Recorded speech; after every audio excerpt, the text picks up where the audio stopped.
Sometimes, the most devastating fall begins with a single, envious glance. Listen, can you hear it? The whisper of the desert wind, carrying secrets older than the pyramids. It carries a story of a boy, a dream, a betrayal that would fracture a family and set in motion a destiny so grand it would echo through millennia. This is not just a tale from a forgotten past. This is a mirror.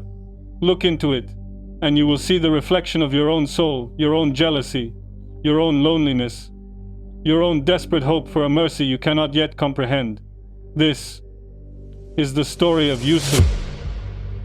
In the land of Canaan, under a sky so vast it made every man feel both insignificant and beloved by God, lived a man of vision, Yaqub, Jacob, a prophet himself, son of a prophet, father of prophets. His heart held a special chamber, a sanctuary of light, reserved for his youngest son, Yusuf. And why not? The boy was different. You could see it in his eyes. They weren't just eyes. They were wells of a deep, untroubled wisdom, pools of a light that seemed to sip from the divine itself. He carried with him a fragrance of mercy, a grace that made the very air around him seem purer. And then, the dream. It wasn't just a child's fantasy. It was a decree, a destiny, delivered in the language of symbols. "O my father, I have seen in a dream 11 stars, and the sun and the moon. I saw them prostrating to me." Surah Yusuf 12-4. 11 stars, the sun, the moon, bowing to a boy, his father, Yaqub, the son, in this celestial vision, understood the weight of such a vision. A prophet can read the signs of his Lord. He saw the staggering future unfolding, the power, the station, the trial. His heart, a vessel of both paternal love and prophetic fear, clenched. "Oh, my son," he whispered, his voice a blend of awe and caution. "Do not relate your vision to your brothers, lest they devise a plan against you. Indeed, Satan is to man a clear enemy." Surah Yusuf 12-5. He knew the darkness that jealousy breeds in the human heart. He knew that the seeds of a great triumph are often watered with the tears of a terrible tragedy. And so, the first act of this divine play was set in motion. The curtain was rising on a trial that would test the very fabric of faith, patience, and family. Before we unravel the ancient tale of prophecy, dreams, and betrayal, ensure your journey continues. Subscribe to the Tawhid Code, and let the story of Prophet Yusuf guide you. Let us be perfectly clear about what you are witnessing. The scenes unfolding before you, these depictions of events, of settings, and even of the noble prophets such as Yusuf and Yaqub, peace be upon them, are precisely that, depictions. They are visual metaphors, artistic interpretations crafted to carry the emotion and the power of the narrative directly to your heart. These images are not portraits. They make no claim to capture the sacred essence of these chosen souls, whose true spiritual stature is beyond any human representation. Their true essence and sanctity reside beyond any physical form. What matters, what must be etched into our souls, is not a face, but the timeless message, the unshakable faith, the patience in adversity, and the ever-present hand of divine mercy guiding destiny. The imagery is but a vessel. The lesson within is eternal. Ah, the brothers. Their hearts, once perhaps simple vessels of fraternal bond, had turned into cauldrons of a bitter, bubbling poison. Envy. It's a subtle thing, isn't it? It starts as a whisper, a slight sting when their father's hand would rest a moment longer on Yusuf's shoulder. Then it grows, feeding on perceived slights, until it becomes a roaring fire that consumes all reason, all mercy. Our father is clearly mistaken, they would mutter amongst themselves in the fields, the heat of the day reflecting the heat in their chests. He is but a boy. We are stronger, more numerous, more deserving. Look at them. See the tension in their jaws, the hard glint in their eyes. Smell the acrid scent of their resentment. They saw Yusuf's innocence as arrogance, his grace as a threat, and that dream, that accursed, magnificent dream, it was the final straw. It was the spark that lit the fuse. Let us kill him, one hissed, the words slithering into the air, or throw him into a far-off well. Then our father's favor will be ours alone. But even in their conspiracy, a sliver of conscience remained. Or perhaps it was not conscience, but a cunning calculation. One of them, a voice slightly less hardened, proposed a modification to the sin, a compromise with evil. Do not kill Joseph, but throw him into the bottom of the well. Some travelers will pick him up, if you must do something. Surah Yusuf 12:10. A slower death, perhaps. But in the divine plan, it was the very mechanism of his salvation. Do you see? Even the schemes of the envious are but tools in the hand of the Almighty. They are drawing the lines. But God is holding the pen. The day arrived. A day of deception, painted in the colors of innocence.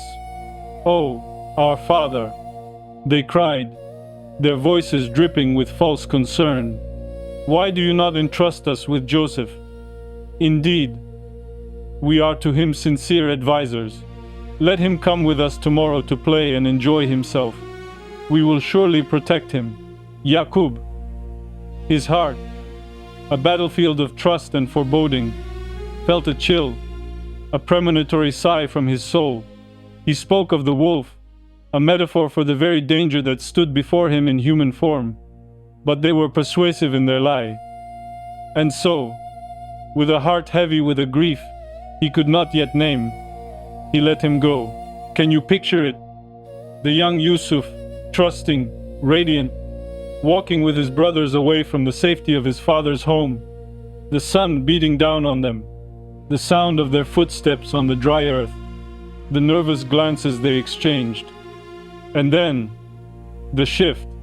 The masks came off. The friendly hands became claws of hatred. They dragged him to the mouth of a dark, dry well, a stone throat opening into a terrifying emptiness. Look into Yusuf's eyes in that moment. See the confusion, the betrayal, the raw fear. But look deeper. Do you see it? A flicker of something else. A surrender. A trust. They stripped him of his tunic, the physical symbol of his father's love, and they cast him down into the darkness. The last thing he saw was their faces, looking down, blotting out the circle of sky. As they rolled the stone back over the mouth of the well, darkness, silence, the damp, cold air, the scuttling of unseen things. This was his new world.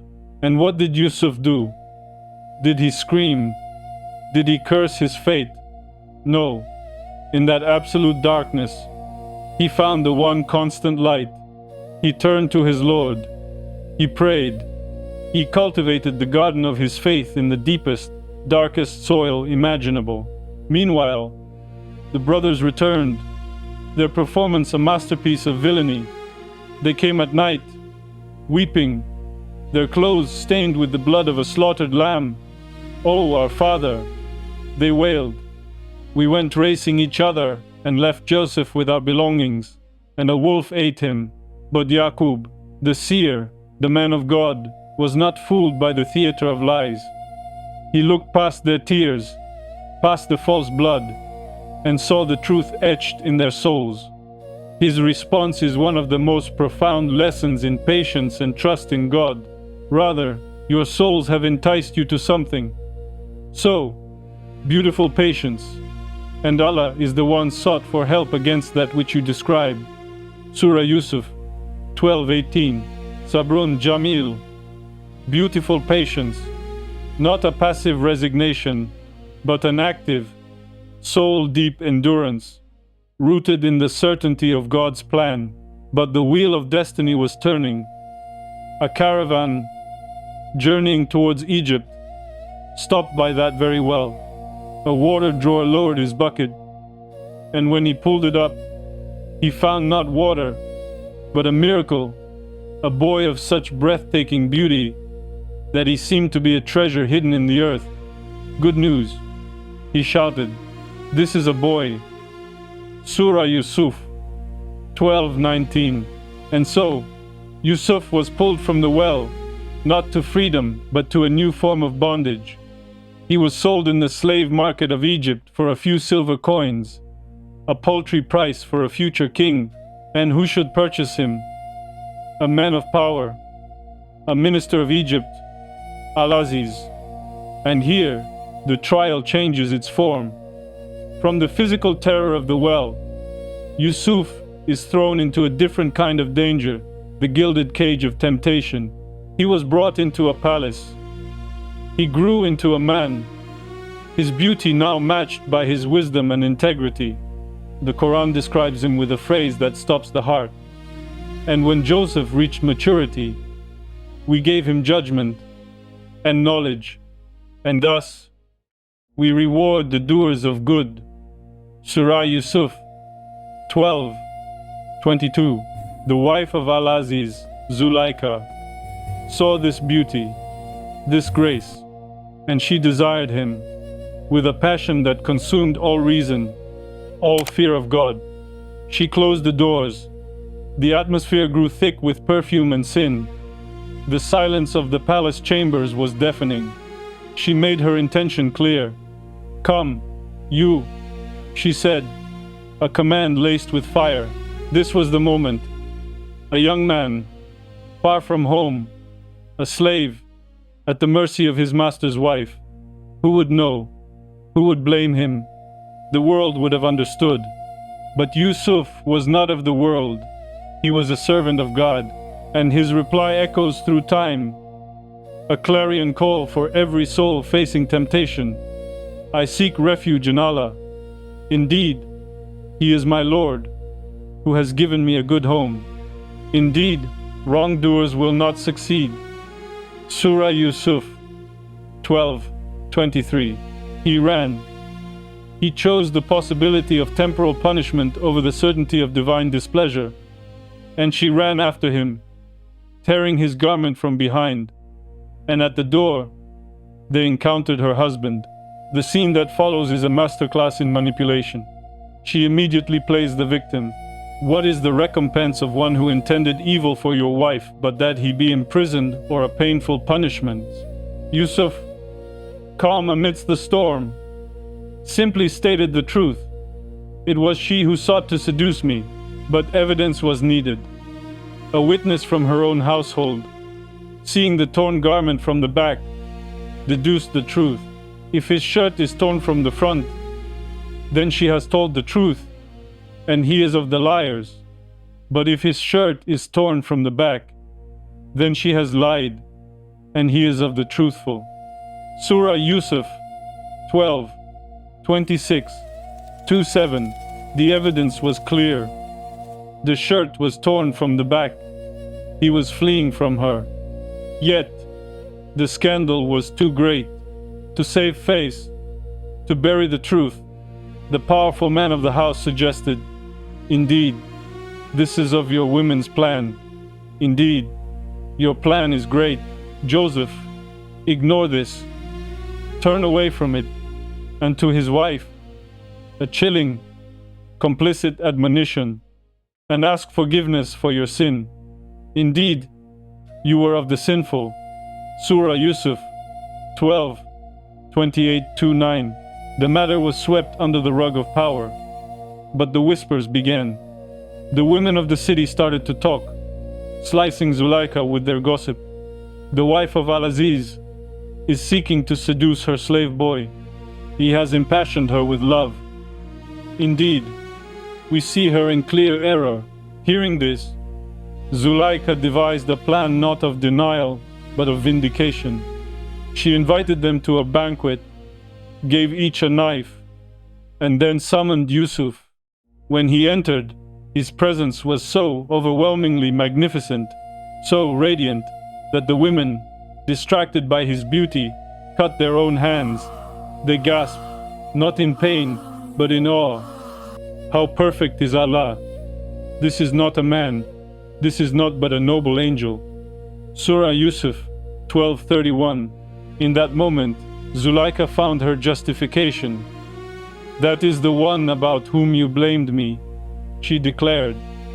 And I did seek to seduce him, but he firmly refused. I will surely imprison him until he dies, or he will be made to face a severe punishment. And so, for choosing chastity, for obeying his Lord, Yusuf was rewarded with a prison sentence. The irony is staggering, isn't it? The world often punishes righteousness, but for the believer, every closed door is merely God opening a different path. Prison, again the darkness, but for Yusuf it was not a place of despair, it was a pulpit. His light could not be confined. 2 young men entered the prison with him. One, a former cupbearer to the king, the other, a former baker, both troubled by dreams. Meandy is they found in Yusuf not just a fellow prisoner, but an interpreter, a guide. And before he even listened to their dreams, he delivered his mission statement, the core of his identity that had carried him through the well, through slavery, through temptation. I have left the religion of a people who do not believe in Allah, and they, in the hereafter, are disbelievers, and I have followed the religion of my fathers, Abraham, Isaac, and Jacob. It was not for us to associate anything with Allah. That is from the favor of Allah upon us and upon the people, but most of the people are not grateful. O my 2 companions of the prison, are separate lords better, or Allah, the one, the prevailing? Surah Yusuf, Shirar Sensor Tifu Sensor Jo, he called them to Tawhid. In a dungeon, he preached the oneness of God. Then he interpreted their dreams. One would be saved and return to his post. The other would be crucified. And it came to pass, exactly as he had said. To the one who was to be saved, he made a simple, heartfelt request. Mention me to your Lord. Mention me to the king, but Satan made the cupbearer forget Yusuf for years. Yusuf remained in prison, patient, teaching, waiting. His faith was not transactional. He did not lose hope because a man forgot him. His hope was in the one who never forgets. Jew. Then the king had a dream that baffled all his sorcerers and advisors. 7 fat cows being eaten by 7 lean ones, 7 green ears of grain, and 7 others dry. No one could decipher it, and in that moment the cupbearer's memory was jolted. I will inform you of its interpretation, so send me forth, he cried, his conscience finally awakened.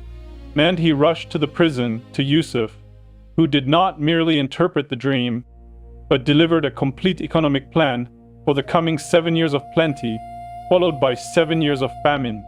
He explained the symbolism with a clarity that could only come from divine knowledge. The king was stunned. Bring him to me, he commanded, but here is the moment of Yusuf's ultimate victory. The messenger came to the prison to release him. And what did Yusuf say? Did he run out grateful for his freedom? No. He made a demand, a condition. Return to your Lord and ask him, what is the case of the women who cut their hands? Indeed, my Lord is knowing of their plan. Surah Yusuf, Surah Usurs. No, he would not leave until his name was fully, publicly, and completely cleared. He would not accept a freedom that was tainted by a lingering doubt about his character. This was not pride. It was the restoration of truth. It was the vindication of a man who had chosen God over the world. banged. The king summoned the women, and they confessed, all of them. All of Zulalaika herself admitted the truth. Now the truth has become evident. It was I who sought to seduce him, and indeed he is of the truthful. Surah Yusuf, Shur Wushri. The circle was closed. The lie that had sent him to prison was now shattered by the very one who had orchestrated it. Yusuf was free, not just from prison, but from the stain of false accusation. The king, in awe of this man's integrity and wisdom, said to him, "Be with us today," established in position and trusted. Surah Yusuf, Shrar Wushusus, And so the slave, the prisoner, became the treasurer of Egypt. The man cast into a well now held the keys to the granaries of a kingdom. The dream of the stars, and the sun and the moon bowing, was beginning to materialize. And the years of famine struck, reaching out like a skeletal hand across the lands, all the way to Canaan. And who should come to Egypt begging for food? The brothers, the very men who had thrown him away. They stood before him. They did not recognize him, but he knew them instantly. The faces that had haunted his childhood nightmares were now bowed before his authority. He provided for them, questioned them, and in a master stroke of emotional strategy, he demanded they bring their youngest brother, Benjamin, with them on their next trip. He secretly placed the king's drinking cup in Benjamin's bag, setting the stage for his detention. Listen to the brothers now. Hear the desperation in their voices, the echoes of their long ago crime coming back to haunt them. They pleaded with this Egyptian minister. One of them, perhaps the one with the sliver of conscience, stayed behind and confessed their ancient sin. You know Aziz. Indeed, he has a father who is an old man. So take one of us in place of him. Indeed, we see you as a doer of good. And he continued the dam of his guilt breaking. Do you not know that you took Joseph from us? And indeed we were sinful? So Allah will not reward us if we are untruthful. Surah Yusuf, Surah Tishrbat Fu Bashers. They were confessing to the man they had wronged, unaware that he was the very one listening. The past had caught up with them. The wheel had turned full circle. Yusuf could bear it no longer. The moment of revelation had come. He called them close, away from the ears of others, and he asked them the most poignant, devastating question. Do you know what you did with Joseph and his brother when you were ignorant? Surah Yusuf, Shar, Bashuki, they were stunned. Are you indeed Joseph? They stammered, their world collapsing. And his reply is soaked in the milk of divine mercy and wisdom. I am Joseph, and this is my brother. Allah has certainly favored us. Indeed, he who fears Allah and is patient, then indeed, Allah does not allow to be lost the reward of those who do good. Surah Yusuf, Surah Chaucer, no recrimination, no vengeance, just a statement of fact and a testimony to God's ultimate plan. He saw their evil not as a personal affront to be avenged, but as a part of a divine narrative that led to a greater good. He sent them back with his shirt, instructing them to cast it over his father's face, and he would recover his sight, which had been lost from weeping. Krum, the caravan set out for Canaan. As it approached, Yaqub, the patient prophet, inhaled the desert air and cried out to those around him, Indeed, I find the smell of Joseph, and would say that if you did not think me weakened in mind. Surah Yusuf, Shirar Juser sits. They thought him delusional from grief. But the seer sees what others cannot. The shirt was cast upon his face, and his sight returned, clear and bright. The family was summoned to Egypt. And then the vision, the fulfillment, Yaqub, the sun, his wife, the moon, the 11 brothers, the stars. They entered the court of the minister of Egypt, and as one, they fell in prostration to God. But in the divine geometry of the moment, they were prostrating in the direction of Yusuf, fulfilling the vision of his boyhood. Liend, he raised his parents upon the throne, and he said the culmination of a lifetime of trials and tribulations. You know, my father, this is the explanation of my vision of before. My Lord has made it reality, and he was certainly good to me when he took me out of prison and brought Dulek. You hear from the Bedouin life, after Satan had induced estrangement between me and my brothers. Indeed, my Lord is subtle in what he wills. Indeed, it is he who is the knowing, the wise. Surah Yusuf Shur, Ibad. So, what are we to make of this epic? Is it just a story? A sequence of dramatic events? No. It is a masterclass in the human condition, directed by the divine. Look at the tapestry. Every thread, no matter how dark, was necessary. The envy of the brothers, the well, the slavery, the temptation, the prison, all of it was a crucible, refining Yusuf, preparing him for a station he could not have reached through an easy life. As the Prophet Muhammad, peace be upon him, said, "How wonderful is the affair of the believer! Indeed, all of his affairs are good for him. If something good happens to him, he is grateful, and that is good for him. And if something bad happens to him, he is patient, and that is good for him." And this is only for the believer. Sahih Muslim, Yusuf's story is the ultimate proof of this. The well was not a pit of despair, it was a passage to purpose. The prison was not a confinement, it was a platform for his call to Tawhid. And what of his final, breathtaking words in the Quranic narrative? He looks back at his entire life, with all its pain and glory, and says, "O my Lord, you have given me something of sovereignty, and taught me of the interpretation of dreams. Creator of the heavens and earth, you are my protector in this world and in the hereafter. Cause me to die a Muslim, and join me with the righteous." Surah Yusuf, Shur Ibetling. After all he had been through, power, wealth, vengeance within his grasp, his ultimate desire was to die in a state of submission. Islam, to be gathered with the righteous. That is the lesson. Man, the story of Yusuf is the story of Tawhid in action.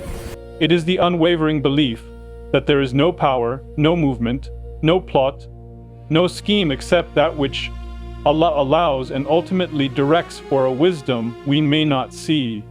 It is the story of Sabr, not a passive waiting, but an active, beautiful patience that trusts in the timing of the most wise. It teaches us that our reaction to betrayal, to temptation, to injustice, to abandonment defines our destiny. Yusuf did not become bitter, he became better. He did not seek revenge, he sought reformation. He used every trial as a stepping stone, every hardship as a lesson. So, I ask you, you who are listening, what is your well? What is your prison? What is the Zuleika that whispers to your soul, offering a gilded path to sin? What betrayal has left you feeling abandoned in the dark? Remember Yusuf. Remember that the one who was with him in the slave market, in the palace of temptation, and in the depths of the prison is with you right now. His plan is unfolding, even when you cannot see the pattern. Your pain has a purpose. Your trial is a test, and tests are only given to those worthy of elevation. And cultivate Sabrun Jamil, beautiful patience. Anchor your heart in Tawhid. The stars, the sun, the moon, they all move in orbits set by God, and so do you. Your story is not over. The final scene has not yet been written, and the director of this grand cosmic play is the most merciful, the most wise. Men, trust the story he is writing with your life. Trust